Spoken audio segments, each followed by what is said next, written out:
Have everybody seated? Thank you. And I'm gonna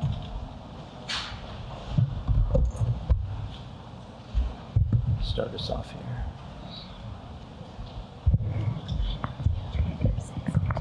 Well, thank you all for being here for this really important panel. The settlement with NAR and other real estate companies is such a big mover, as we saw in Zhang's slide. 26% for black buyers, that's pretty dramatic. And so we want to explore that further and talk about where we go from here. We have a great panel to do that. I think really some of the leading experts in this space. Steve Brobeck served as executive director of the Consumer Federation of America from 1980 to mid-2018. And he now holds the position of senior fellow, where he continues research and advocacy on issues including personal savings, auto insurance, burial services, and residential real estate brokerage.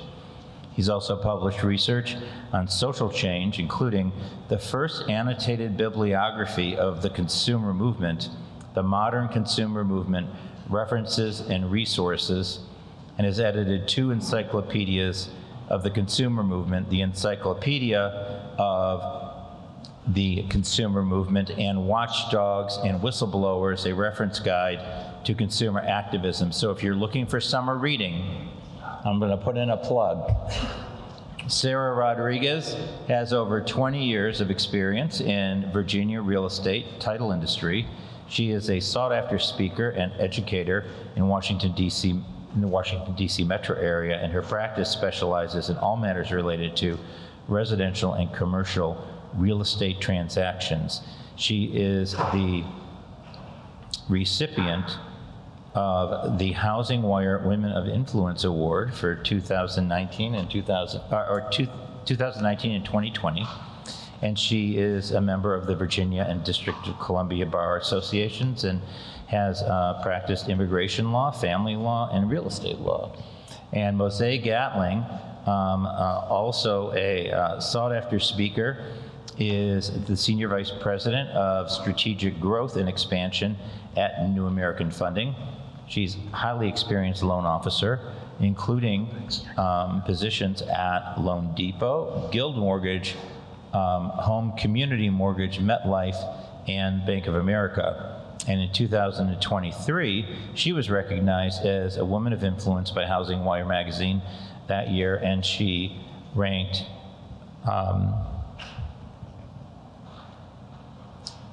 15 in the country for FHA originations. That's pretty impressive. So thank you for welcoming our panel. So let's jump. That was too close. Let's jump into it. First, give us a little background, Steve. We're going to keep this short. Everybody's going to talk for a few minutes, and then we're going to have a conversation. We're going to invite you into it, because this is something that I think everybody's been talking about. But give us a little background, Steve, on how we got here, what was the impetus for this suit, and where we are now. Thank you, David, and thanks for the opportunity to participate in this important forum. A century ago, the industry tried to explicitly set and enforce commission rates. Beginning in the 1940s, the Department of Justice began filing lawsuits that challenged this rate setting, and in court victories or settlements, DOJ first prohibited explicit rate setting and then recommended rate setting. But as the 1983 FTC the Federal Trade Commission report showed, this was a massive report, several hundred pages. It remains, I believe, the most accurate description and analysis of the industry. If you want an introduction to the industry, read the 25 single-space executive summary of that report. It's very illuminating. According to that report, rates were still being effectively set in part because of the industry's mandatory commission offer rule. That is, to list a property on a local multiple listing service. I assume you all know what a multiple listing service is. The listing agent and effectively the seller had to offer a fixed commission to buyer agents. And what that meant effectively is that buyer agent commissions were not negotiable. Not surprisingly, listing agents and the sellers were reluctant to offer a rate below most other rates that were being offered because of the fear that buyer agents would steer buyers away from their property. This is an important reason. Commission rates have been relatively uniform and relatively high, 5 to 6%. Now, they range greatly throughout the industrialized world, but they're as low as 1.2%, according to the last survey I've seen in the UK. And there's a huge difference if you think in terms of aggregate dollars collected between 1.2% and 5.5%, which it appears is the average rate in the country now. Now, to be fair, in the UK, they have a different system. They have estate agents. There's typically one agent involved in the sale, and that agent really functions as facilitator, not as fiduciary. In 2019, 2 class action lawsuits were filed that challenged this mandatory buyer agent commission rule. They were filed in federal courts in Chicago and in Kansas City. The Kansas City case proceeded the most rapidly, and last October, a jury ruled in favor of the plaintiffs, awarding them $1.8 billion and the possibility of treble damages, which would bring the total award to over $5 billion. And that was essentially just for home sellers in the state of Missouri. There was also a commitment to make regulatory and structural changes, but those weren't spelled out in detail. The jury decision had several impacts. First of all, as you know, it generated a great deal of press coverage, including somewhat inaccurate headlines that said there would no longer be 6% commissions. But all of this press coverage was really the first time that many consumers were exposed to the residential real estate brokerage industry. And even though, according to all surveys we've done, other people have done, consumers are not very aware of what's going on in the brokerage industry, nevertheless, there was a quantum leap in terms of aggregate consumer understanding of what's going on, especially by people who tend to be well educated and read newspapers. Second impact was that the jury decision encouraged copycat lawsuits all over the country. There were a couple of dozen major ones. They're still being filed. And when you think of the liability that is being created, it's just huge. It's certainly well in excess of $100 billion. The industry simply can't afford that. Third, the jury decision emboldened the Department of Justice, which since that decision has made statements that it opposed all seller payments of buyer agent commissions. So all of this persuaded the industry, I think they were very wise to do so, to try to settle all the major lawsuits. In March, the industry announced the consolidation and settlement of the 2 major lawsuits, agreed to awards that may end up totaling $2 billion. I've seen different estimates. And also, the industry agreed to stop posting commission offers on MLS websites. Now, I've been referring to the industry. I mean the National Association of Realtors and its members, which includes about, somebody help me out. Is anybody from NAR here? Maybe 85% of the industry.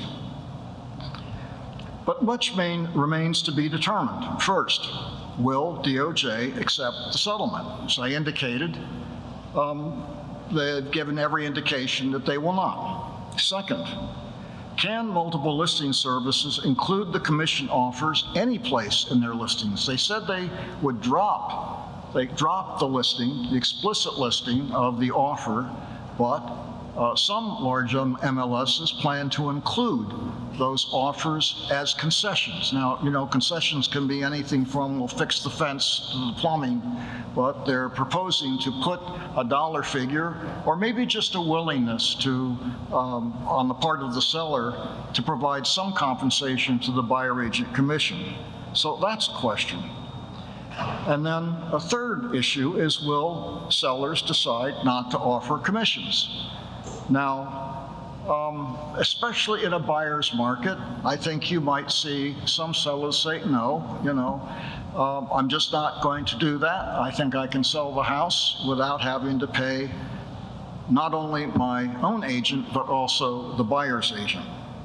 And then if they aren't willing to do this, how will buyers with limited resources afford the commissions? Now, to me, the logical way is just allow them to add that to the mortgage.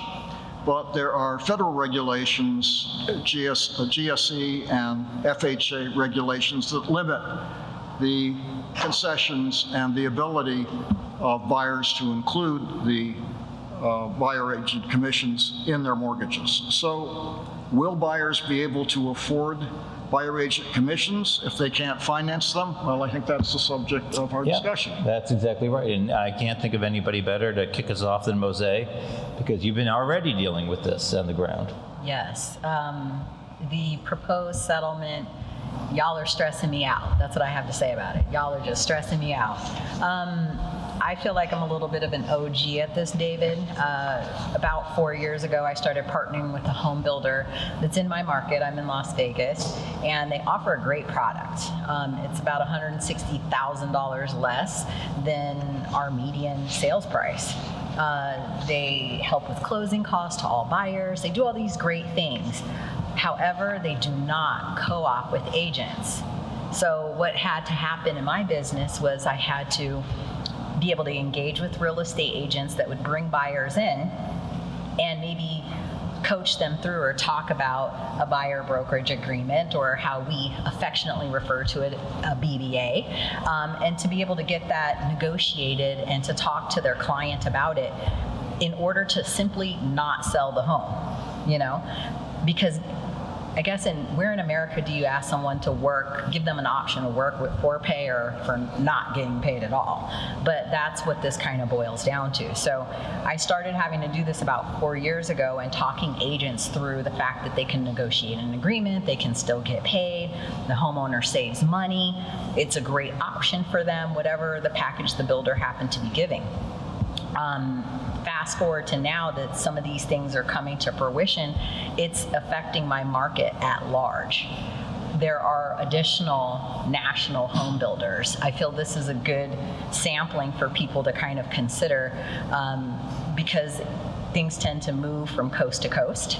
If it hasn't happened here yet, perhaps it could be the standard. Homes are sold based on market price, period, point blank. So all the things associated with the home sale follow market. So if the sellers are paying closing costs and that's what market is commanding, that's kind of what happens as a standard. The thing is, if agents are not being offered commissions and that becomes standard, it will move that way as well. So it becomes harder for homeowners. So now that I have 2 additional national home builders that are either paying nothing, I say nothing, but it's $400 flat right now in my market. A national home builder is paying real estate agents. Another one went to $5,000 flat regardless of home price. Now we have more of where available housing is not actually paying a real estate agent. So the builder that I've worked with for the past 4 years is in the top 100 home builders in the United States, but 98% of their business is not with real estate agents because, again, they are being given the option to work for pay or not. So I feel like inadvertently it's causing somewhat of a steering process. Like I said, and I come from mortgage, so we use aggressive words, so forgive me up front, okay? In my world in mortgage, it's called steering. If I don't offer something or I don't give a product based on pay, I can't do that as a mortgage lender.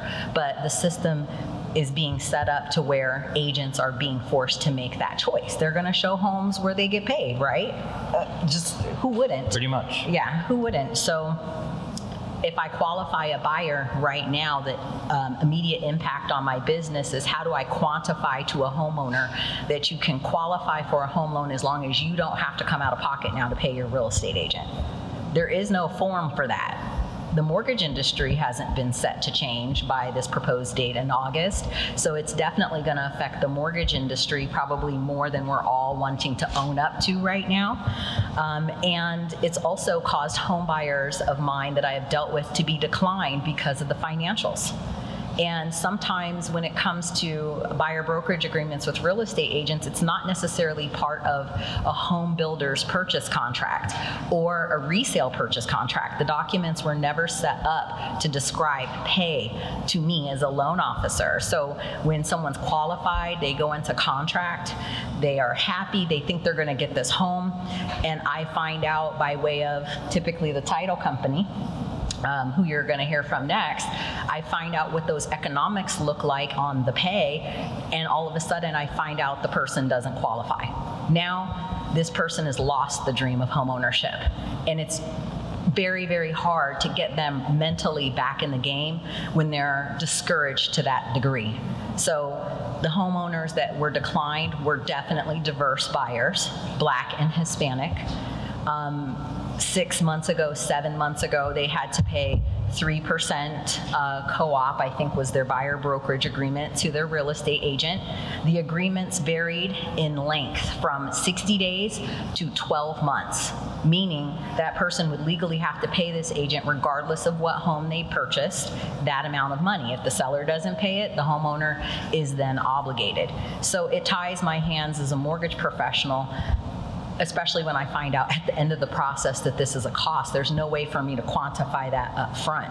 So it is an immediate impact. That, and along with, like I said, now my market is basically saying they're not paying agents a higher percentage. Some are not paying at all, or they're paying a flat fee of $400, $500 to real estate agents, which then falls back on that home buyer that if they can't pay all the things associated with getting the mortgage, such as down payment, closing costs, which I call the total cost to close, then there's this unknown that I'm sending buyers out into the world like, hey, you're qualified, I hope. Right? Because I don't know what they might have to pay a real estate agent because it boils down to the house they choose. So it has been an immediate impact, and the trauma that comes with, we're talking about home buying trauma all the way back from redlining and pre-Fair Housing Act. And then we talk about the trauma that came along with the financial crisis in 2010, right? With people losing their homes and being afraid to take out mortgages. And now I have the trauma of home buyers not actually getting to buy because they can't. I have to go explain this because I deal with the money, that they can't buy because of this 3% or 2% or 1% that they now owe, and how somehow it's no longer being included. And how do we keep just having this reoccurring trauma in Black home ownership that is sidelining people from buying and really just souring their idea of what home ownership is supposed to be. So. Yep. Sarah, tell me about what you're seeing at the closing table and what you anticipate seeing. Well, first of all, I want to thank everybody that's here and taking, putting attention to what I think is a very important subject that is definitely going to impact our minority communities. But I really hope that you take it further than just being present into this conversation and trying to understand all the moving parts, but you actually have a voice for those that don't have a voice. And I'm going to go into my anecdotes, but I want to say a couple of things. Number one, for the last 100 years, give or take, the system might have not been perfect, but the system has helped many be able to get home ownership. I find it interesting that now when we are seeing that the majority of the population that is coming to be homeowners are from a minority demographic, is now when we have a big issue with how this has played out. The fact is that a lot of the sellers that have been able to create wealth by purchasing properties and having the seller use closing concessions, however you want to call it, to be able to help this buyer get the representation that they need was fine. And now that we have the majority of the demographic that are the new home buyers, young populations that haven't been able to create the generational wealth building that maybe some other demographics have, now we have an issue, is something that is very troubling to me. So we'll start with that. The second part is that I feel that, of course, we should always be looking to see how can we create more homeownership. We know the facts cannot be disputed that homeownership creates a safer environment, stronger communities. It creates wealth for some of those demographics that truly don't have another way of creating wealth. And now we should protect that, but we shouldn't make it impossible. As a Latina, I can tell you that a lot of my demographic struggles with trying to create that wealth, because as a demographic, the majority of the Hispanic population is just starting into their home buying years because they're just starting to work. They're an average demographic of 30. A lot of the Hispanic and other minorities, Black and brown communities, do not come from families that have been blessed with generational wealth, so they are starting to really make progress in getting a college degree, going out there and starting to get better jobs so that they can start worrying about their 401ks, putting money aside, and start to build their nest egg. And they can do that by homeownership. Is a really great way of creating wealth.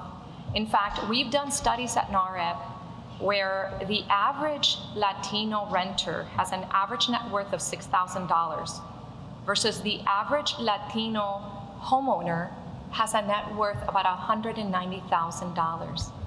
That's 28 times the difference of wealth between a homeowner and not.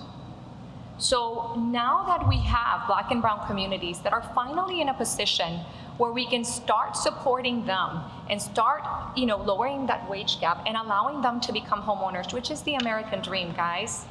Now we start putting impediments in there with a hypothesis, because this is all that there is, a hypothesis that is somehow going to lower the sales price and make things more affordable. Whereas unfortunately, the reality that we have seen is what Mosi said, that the prices of homes are determined with what's out there in the industry right now. It's not going to be whether a seller pays or doesn't pay a certain percentage for their compensation. It's going to be what can the seller get in this market and who is going to go out there and give him the most money. Because at the end of the day, for sellers, it's about the bottom line. What creating these additional steps, which in theory, in a vacuum, sitting down with air conditioning, a water, my wine, whatever you want, might not seem like a big deal. The reality of the situation, when we get to boots on the ground, is that it is a big deal. First, we start going down the pipeline to see what are some of the things, some of the unintended consequences that this can create. Well, number one, we say, okay, well, the listing agent, the one who's working for the seller, is definitely going to get paid, because I don't know about you, but I like to get paid because I have bills to pay. When I was an immigration attorney, I worked very hard, but I had to get out of it because I would get paid in taquitos, right? And my husband said to me one day, he's like, if you can pay your bills, the electrical bill, your mortgage with taquitos, go for it, babe. Otherwise, you really need to get paid because we need to, So that's the same thing for they real were estate really agents. good ones. They were really good taquitos, but I Yes. couldn't sell them off. So we were fed. But the reality of the situation is that realtors are providing That's right. a valuable service out there for clients, just like a divorce attorney. Let me ask you this. If you were getting a divorce, would you like it if your spouse's attorney was the one that was negotiating on your behalf? or was the one that was determining everything? Because this is essentially what we're trying to do. We're saying the listing agent that works for the seller can go ahead and, do certain administrative tasks for the buyers. These buyers that a lot of the times are first-time home buyers that might not understand what it is to have a home inspection, or how important it is, or what they need to look for, not only with loan, but the title company, or what their rights are.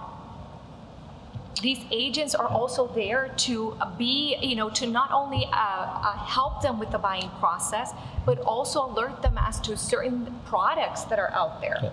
As a title company, I'll leave it with this, I will tell you that I've been in the title industry for over 20-something years after I left, immigration. And I will tell you that a lot of the times I have a lot of for sale by owners, we call them, where there's no agents involved, or where there's a listing agent and the buyer is not represented. And I always see that those transactions end badly, because the buyers think that somebody out there is looking out for them, or that they are going to be honest about what they're going to be describing the way of the house is, or something like that. And then when they move into the house and the first rainy season comes and their basement floods, or something happens that they didn't know and they weren't expecting to have, that roof, or they didn't know that they could negotiate to get that roof fixed, then we start seeing that there's a problem. And more often than not, especially in those minority communities where these home buyers are already stretched thin, trying to afford a home in this market, then their dream of home ownership goes up in smokes, because they have to decide, am I going to pay that roof, or am I going to pay my mortgage? So I want to talk a little bit about the time differential that a buyer broker invests in a deal as opposed to the seller's broker. And I also want to talk about the income differential that exists between, say, a first-time home buyer or first-generation home buyer and a multi-generational, multi-home seller. But first, I just wanted to clarify a couple things, because this issue about comparing U.S. rates to foreign rates comes up a lot in terms of commissions. I've heard it many times, and principally, I always object to comparing different countries with different legal structures and how people are compensated, just as in general. And you mentioned that, Steve, is that they can be very different. But also, when you look at all of the countries, you see Germany, 2 to 6%, Croatia, 6% and split, Czech Republic, 5 to 10% split, Italy, 6 to 10 split, UK as low as 1, but as high as 7, but also split. And so the split, I think, is one of the issues that I'm really worried about as we move forward with any possible suit by the DOJ, who's signaled that pretty strongly. But to start with, let's just talk about what the broker, the buyer agent does, and the time commitment there. So we can start Mosi, and then Steve, and then we'll come back to you, Sara.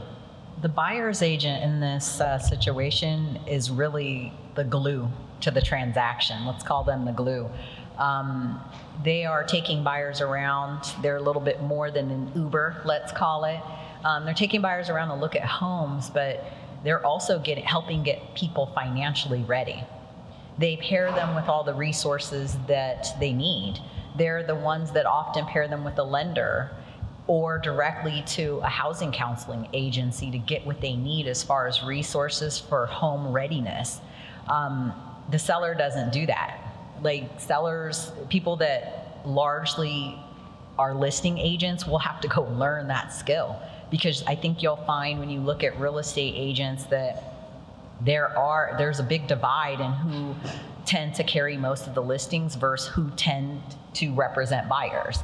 And also most of the buyer's agents tend to be more diverse buyers, okay? In my market, about just under 40% of all homes closings are to Hispanic buyers. I'm in Las Vegas.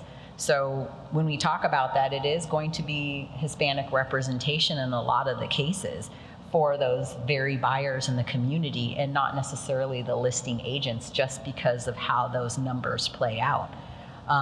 So it could be 6 months, it could be a year, it could be 2 years while that person is getting ready for whatever they need to do, whether it's budgeting, it's credit items, it's family demographic and they can't find anything. It's even more prevalent in this market when housing supply is at an all-time low. How do you find that home and how long does it take to get that home? It's just a longer process than it used to be.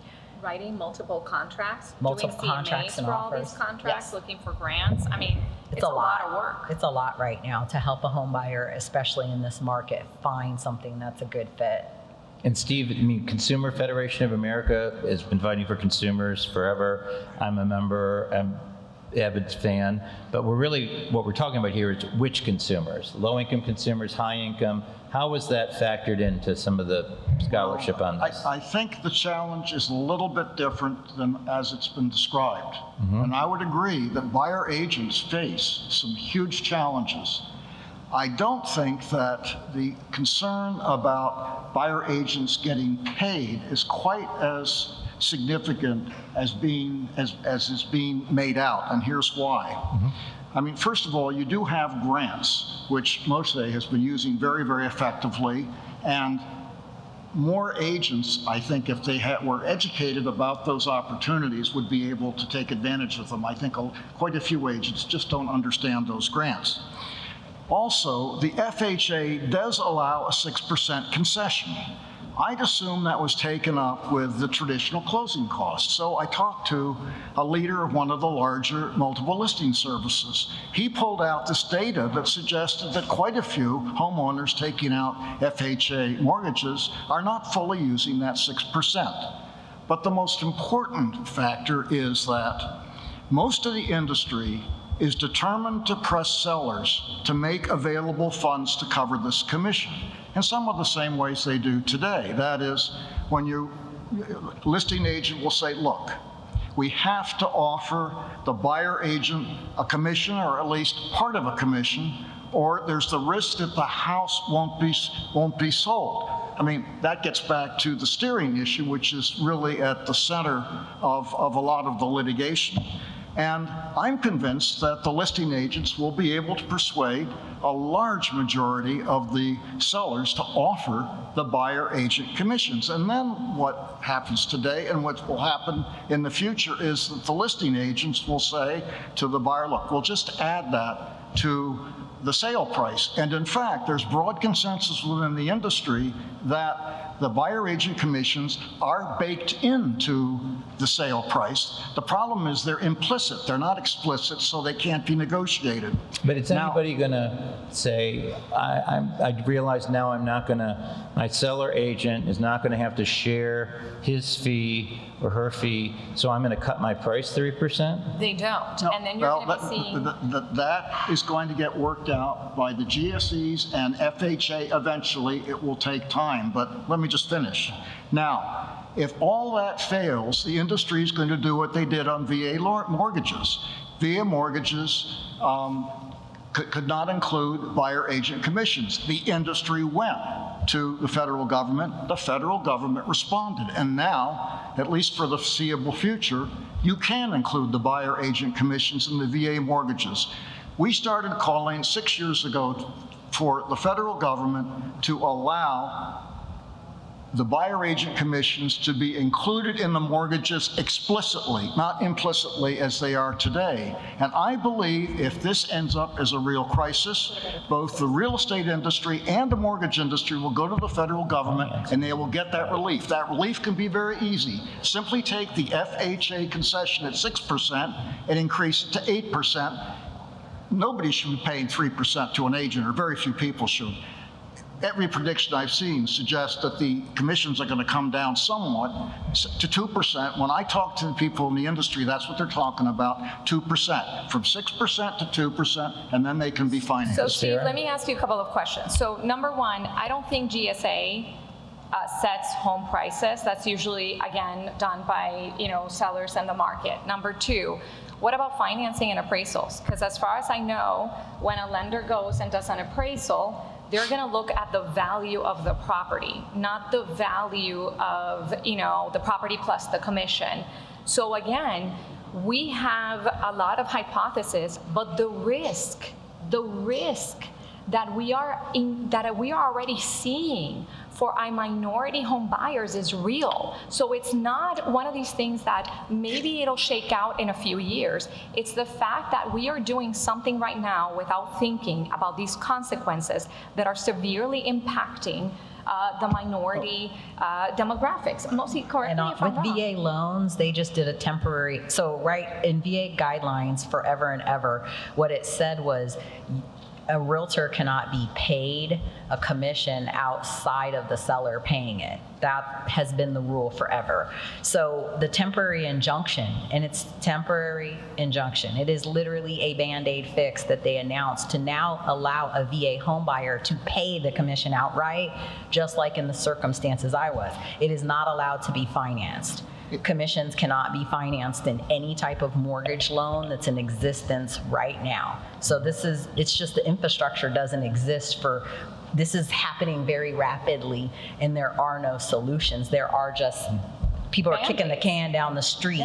Yeah. And some of Mosi, these buyers- I would be shocked if this were not permanent, absolutely shocked. And it was sorry, shocked if it amazing how wasn't what? quickly the industry went to the federal government and got a change. So I'm just going to assume that it's going to be permanent. I think that's a fair assumption. They're definitely working towards that. But tell me, Mosi, as an underwriter and loan officer, how is this a 2% fee going to impact the debt-to-income ratio? Well, right now, because in home loan guidelines, everything is paid in cash at closing. That's what's stopping the ability from people to acquire the home ownership. With VA, they're not allowing it to be financed. They're saying a homeowner can pay it out of pocket just like they can on FHA and a conventional loan. So it's adding to their closing costs. It's adding to the closing But if costs. you finance it like FHA, it's adding to your payment, right? So FHA allows You're financing it over 30 years. Up to 6% seller concession to be paid, but it is not financed in either. It's not financed in on FHA either. Where does it come in? They literally Cash to are close. paying it cash to Cash at close. the table. Everything is cash at the table. So the buyers that have experienced this, the decline or not being able to get ownership is because they couldn't afford it. And I'm going to be honest, like brutally, if I went to go buy a house in my market right now, because of the cost, it's similar to my home, it would cause me to have to purchase a house around $1 million. If you said, Mosi, you can go pay your agent $30,000 or you could buy furniture, honey, I might have to decide to go buy my furniture and not pay my agent. So for me to think that someone that can't afford $1 million home is not going to have to pick the same struggle, I would be fooling myself.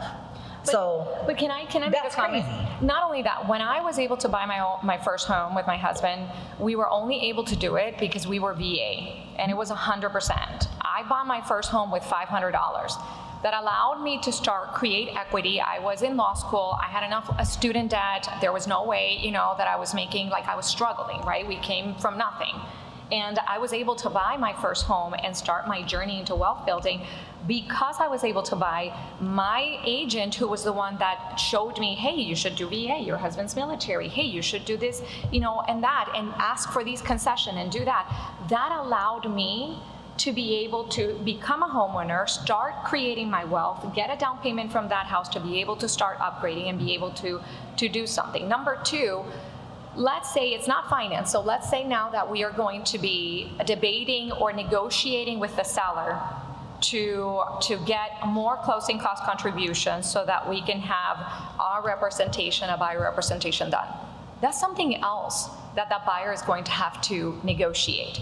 Whereas before, they knew that they could be represented and they would be taken care of. So they only had to worry about negotiating the condition of the house or closing cost assistance.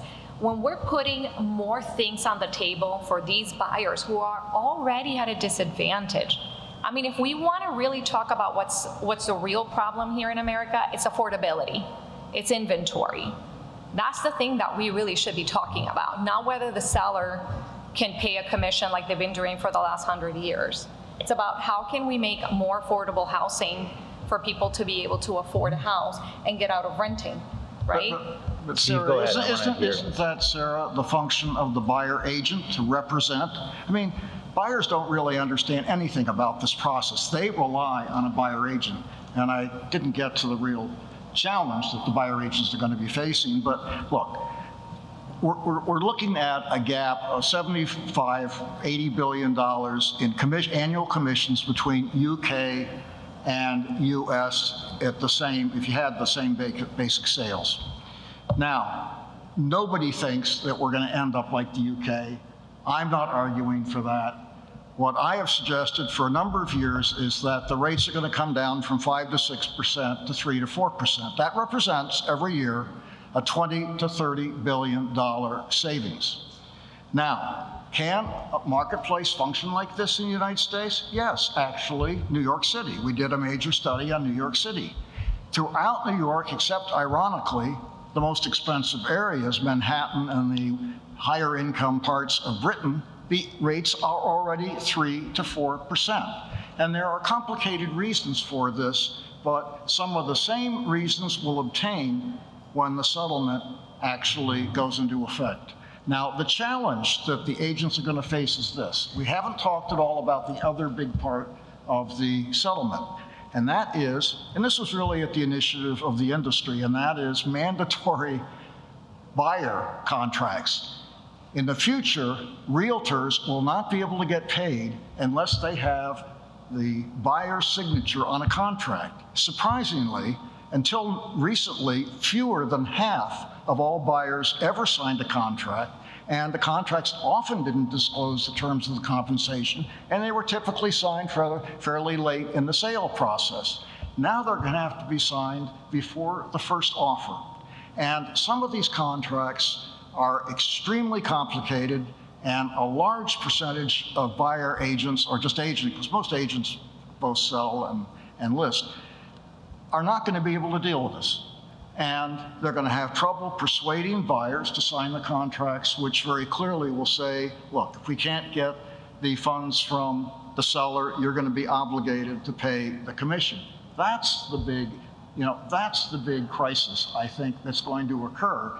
What it's going to lead to is this, I believe, and this ought to be of concern to all of us, and that is the buyers will say, I'm not going to sign this contract. I'm not going to take on the risk of, say, an additional 2 to 3%. I'm going to go directly to the seller.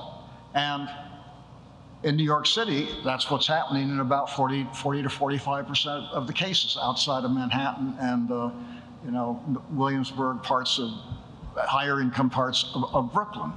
And so the question then is the buyer represented, okay? Now, I know the buyers are not going to pay the listing agent an additional 2%.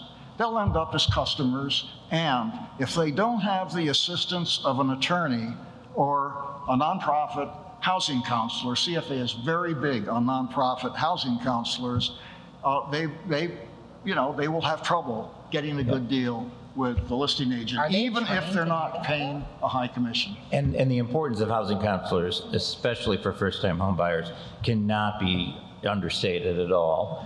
I think it's critical. We have such a huge shortage, though, and there's such a big struggle on how to pay them already. I worry that they'll ever be able to make up the difference. And I'm also worried that, if we look at the UK as an example, they have a 50% home ownership rate. And that's we're at what, 66, 67? And that's a big gap. And so who's going to be part of that gap? Yeah, it's not really comparable, but I don't know that housing counseling agencies are prepared. So first of all, nobody wants to really take on the legal liability that a buyer's agent takes on to advise. I don't want to do it. Well, lawyers will. Well, in my state, lawyers aren't required. We're a title state. We don't have attorneys. That's why I said there's no national baseline for rules. Problematic when you're less than 60 days away from implementing something. That's the crazy part about that. It's the timing. There is no infrastructure set up. So in 60 days, is anything going to be there that someone would even be willing to open their mouth to advise a buyer to do something and not risk being sued as well? Everybody's lawsuit happy. Clearly, they're coming for the real estate industry. I'm not saying anything. I'm a mortgage person. I'm going to stay over here in my lane happily and stay out of this. I'm not going to be able to tell a buyer, oh, you got a home inspection, or go get a home inspection. Oh, your home inspection says there might be asbestos. You need an asbestos inspection. Here's a number for that person. I'm not doing that. That's what a buyer's agent is for. But what you don't realize is when they don't do it, they will call the mortgage company back when they pick that struggle to not pay their mortgage and go rectify the very things they didn't have guidance in repairing. And now it's a taxpayer issue that the GSEs, HUD, and VA will have to deal with, because the number of foreclosures or risk for foreclosure you will have because they're picking repairs over payment, it will impact everybody in this room at that point. So are we going to wait to find out? That's what we're doing now? Like, I just don't know who was in the room when all of this was proposed. Exactly. Clearly, I'm thinking maybe nobody Hispanic, nobody Black, maybe nobody that does mortgages or title that has these other perspectives that affect the industry. Because I'm just talking about the blowback on mortgage. When we went through our regulation and change to CFPB in 2010, it did not impact real estate to this degree. There was no impact to real estate, but now, who holds it? We're holding mortgages. If I'm declining more diverse buyers, how are they going to look at me? We just looked at the report from the Urban Institute on segments of diverse buyers that are declined, Black buyers being declined at a higher rate. Is this another hurdle for that? That's going to get factored into those numbers, and it's going to take us 2 years to realize why? We're talking about it today. Let's go. So was disparate impact ever considered as a part of the consideration on the suit? Well, I wasn't party to the lawsuits. I mean, So you're not party to the lawsuit, but CFA's been involved in this, and CFA recently led an effort to write to the Attorney General about this. So help me understand, I will. how was disparate impact considered when the suit was, and the issue was evolved? Well, there are two issues, and one is real, but it's going to get worked out, and it's going to get worked out more quickly than I think you imagine. And that is transition. Whenever there's a radical change, it's disruptive, and it creates uncertainty. And right now, lots of people are very uncertain. I will predict that by August 17th, when the settlement, basically goes into effect, or that's the last day, a lot of these issues are going to get worked out. I mean, we've been communicating with large realtors that are determined to persuade their sellers to continue to make contributions. And if they do that, you won't really see, you may see a difference because of the paperwork and all that, and on the mortgages, but the consumers are not going to see much of a difference. Then you're going to see, by the end of the year, you're going to see more progress. That mountain, and it is a mountain right now, at least in people's perception, may not be a molehill, but it will be shrinking. The big X factor here, the big question mark is, to what extent will DOJ get involved and oppose the settlement? And nobody really knows. But politics, of course, is going to be involved. Yes, but I am concerned about DOJ, because while we've been talking about the fear of DOJ moving even further and essentially radicalizing and leveraging this disparate impact, in my view, on June 13th, CFA and other groups, including Americans for Financial Reform, wrote to Attorney General Garland and the head of the Antitrust Division, encouraging them to continue to press this issue. And it's hard for me to kind of understand why this is the case. But we have a lot of experts in the room. What's being pressed is, I think the big issue of contention is going to be this, and that is, will the MLSs be allowed to list the mandatory offers in the concession field? That's what I think it's going to come down to. I don't know how that's going to work out. The election may affect this, but I hold to my prediction that by the end of the year, lots of these concerns are going to just evaporate.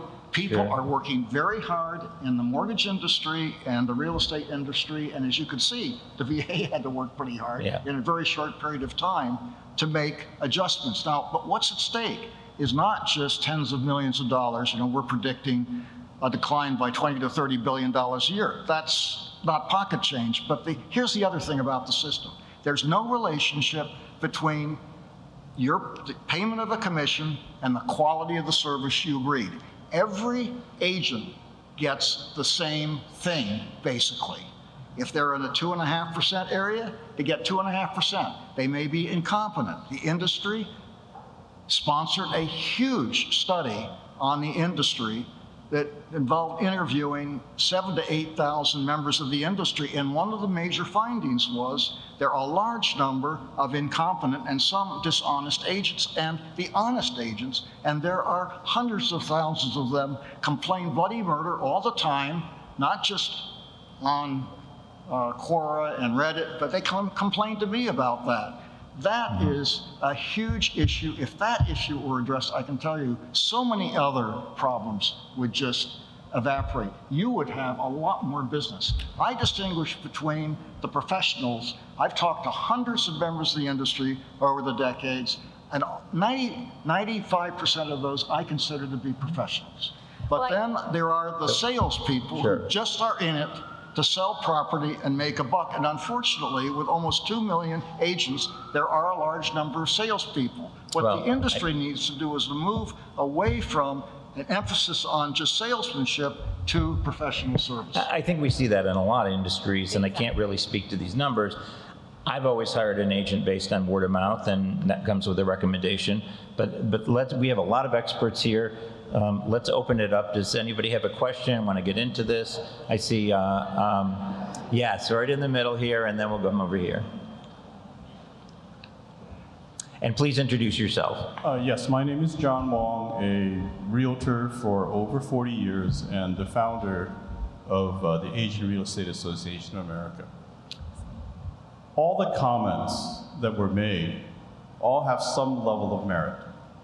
But I think the focus, especially at this meeting, and I think the FHA, since the commissioner mentioned it, this is not the Black Home Buyer Collaborative. It's the Black Homeownership Collaborative. We've spoken about the fact that there were bad loan products where buyers were ill-advised and got into that was devastating to our country and communities, in particular communities of color. The challenge I see is we're talking about who earns what fees, what do they get for it, how's that going to affect price. The reality, and it was already mentioned by Sara regarding having some guidance for a buyer who has representation when they're purchasing.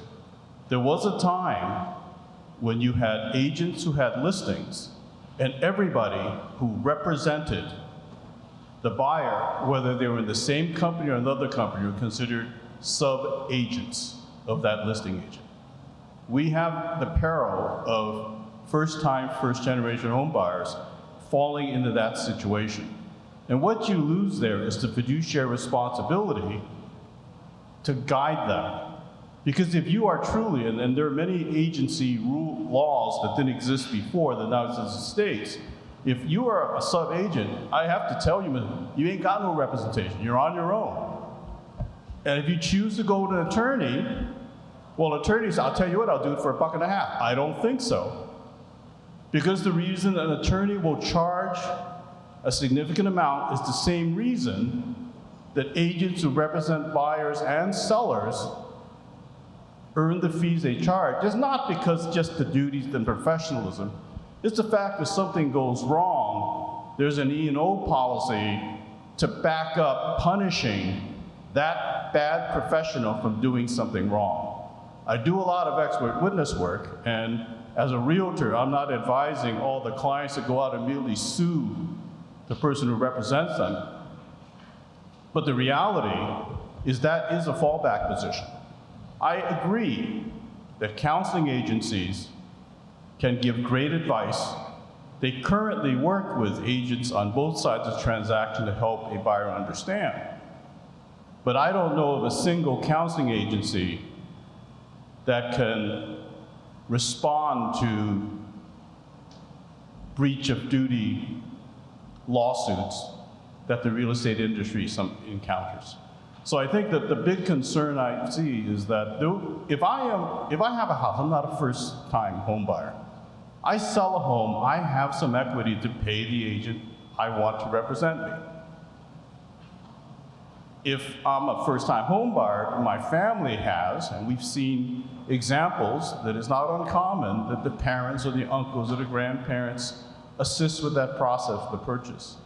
If I'm first-time, first generation, I don't have those resources, number one. Number two, if I don't have representation, I'm really going in blind. It is very similar. Oh, you can buy a house. I'll tell you what, you work in a restaurant, let's say you make $1 million a year.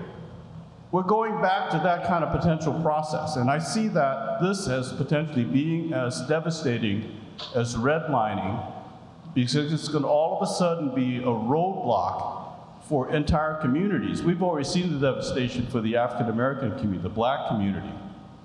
It's going to be true for any first-time, first-generation home buyer.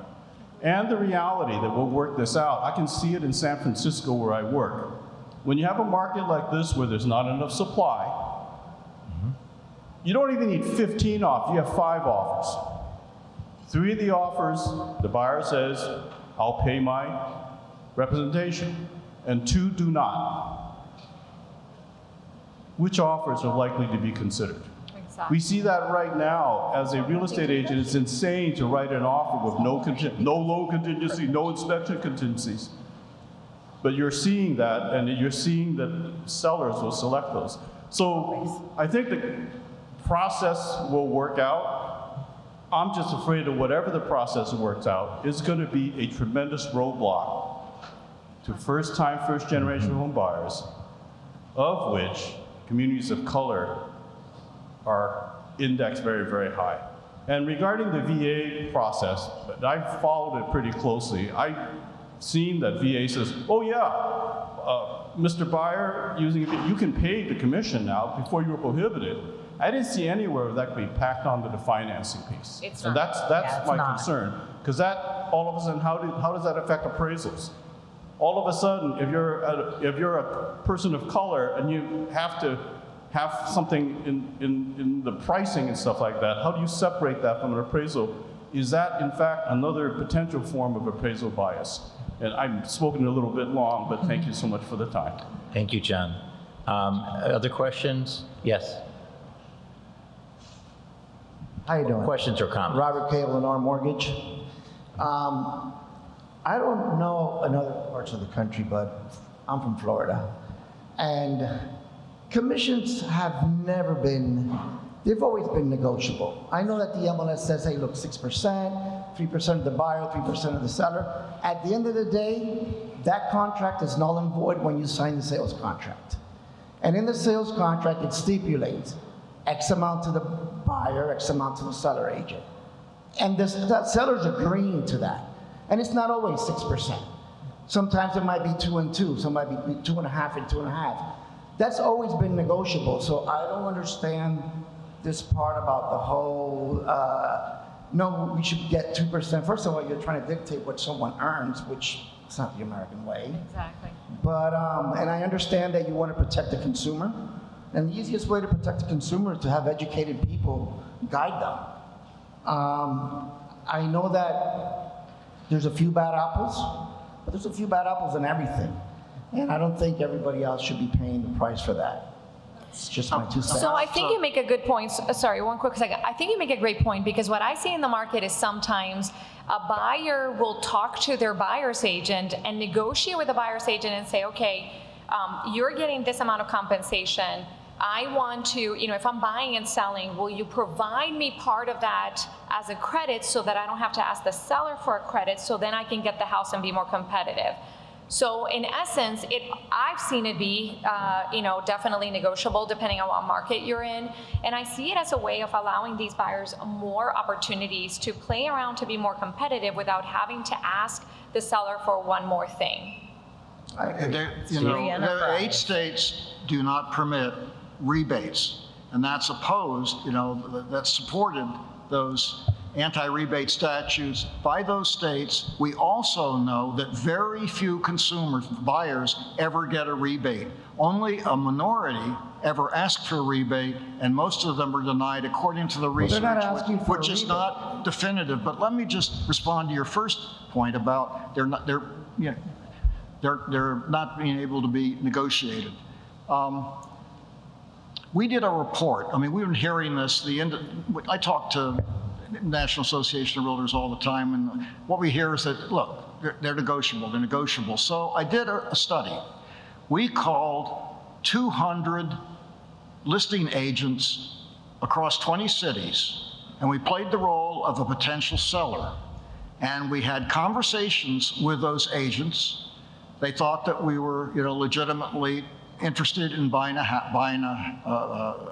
selling a house. 3/4 of those agents said they would not negotiate the fee. And I'm sure that a good portion of the remaining quarter would have maybe knocked it down a 0.5 percentage point, especially if it was at 3 down to 2.5%, but not down to the 2% to 1.5% where it often should be. Well, Somebody not wanting to negotiate their fees doesn't mean they're not negotiable, right? I don't understand. Who determines it's supposed to be 1.5 or 2%? Who came up with that number? Which number? Everything's negotiable. In commercial real estate, they pay as high as 10% commission sometimes. And there's multiple agents involved. I know that residential is different because we have the consumer side of it. And in commercial, you should know what you're doing.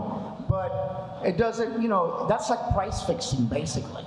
I think if you're a seller and you call a realtor and he says, hey, listen, no, I'm not going to negotiate you have the right to go to somewhere else.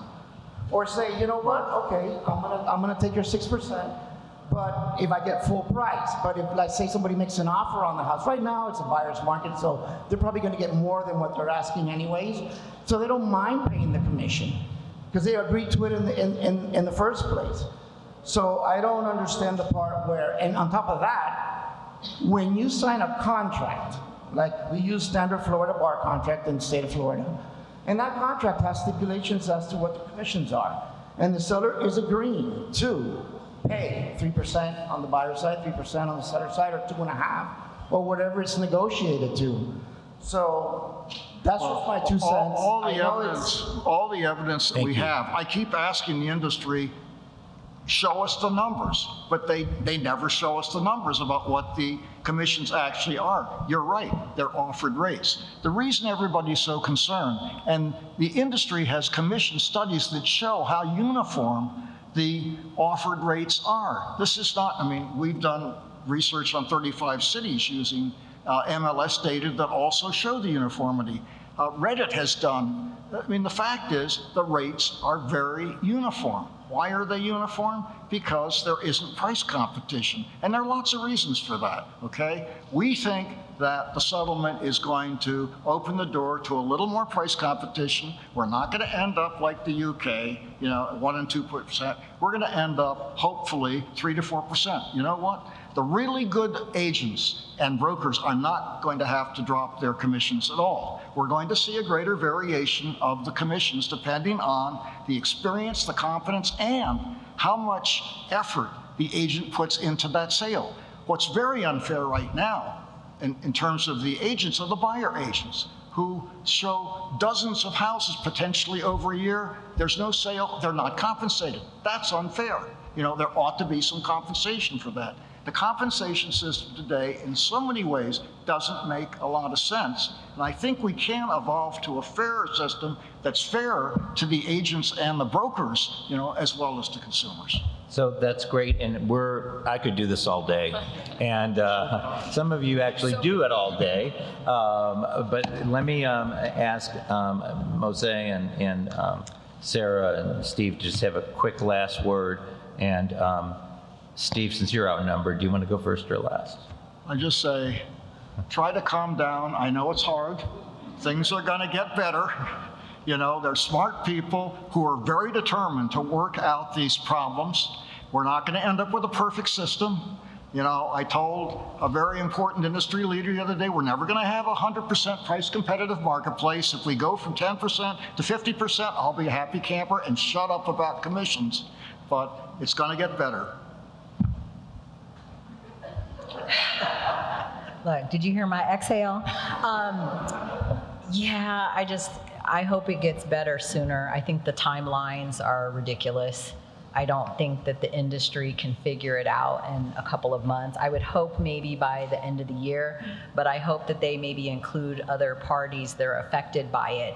Because when a settlement is reached and then you go ask mortgage in the GSEs after you reach it to make concessions to change their rules, it doesn't work. That's putting the cart before the horse.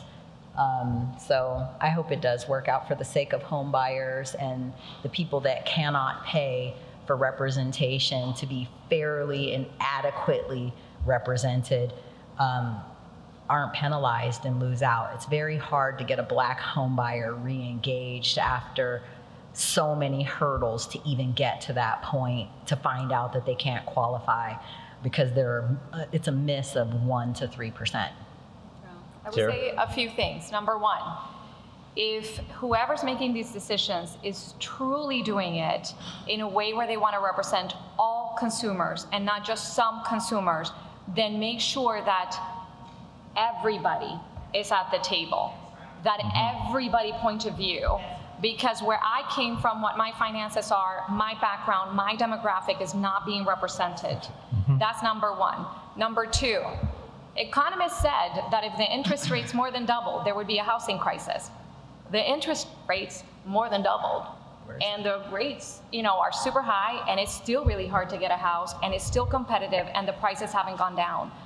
So I truly hope, is the industry perfect? No, but I would hope that we would take a pause and try to look at all these massive repercussions that our minority, our Black and brown communities cannot withstand just because we're just going to hope and pray that it's fine. So my hope would be, let's pause, look at something that we know and not just hope is going to work out before we make these big changes, because our demographics don't have that much generational wealth to withstand a couple of years for us to say, we got it wrong, now we're going to go back.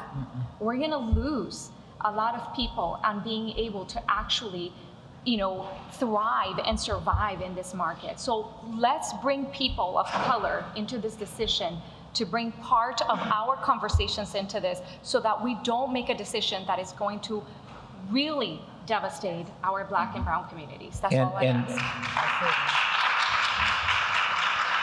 And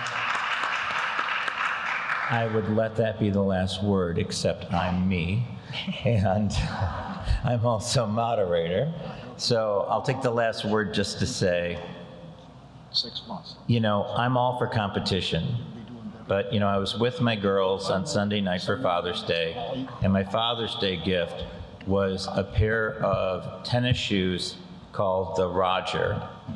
And so they're Roger Federer tennis shoes. They're very comfortable. But if I played tennis with Roger Federer, and we both got to wear the same shoes, and had the same rackets, and used the same balls, I would not win a single point. Because he has the advantage of a lifetime of experience, and I don't. And that's the piece that I'm really worried about. And I'm worried about the same thing I was worried about when we were thinking about GSE reform in, at Treasury Department 10 years ago, which is people keep pointing to all of these foreign countries and saying, but what about this and what about that? And, and I keep looking at our home ownership rate of 65% and theirs of 50%, and that's the difference for me, is what's the track record of human behavior? And we're going to have to figure this out, and I think that for all of us at this table, this is not a government policy. This is a court case that's been settled, that was decided, and that we have to live with now. And as long as the government doesn't make it worse, which the Biden administration Justice Department could easily do, which would be, for me, a bitter irony, we're going to have to figure out how to make this work. And I hope that everybody at this table and everybody who's been in party to the suit is going to roll up their sleeves and let that happen. So with that, I want to thank all of our panelists and for this great conversation, which we don't have often enough. Thank you.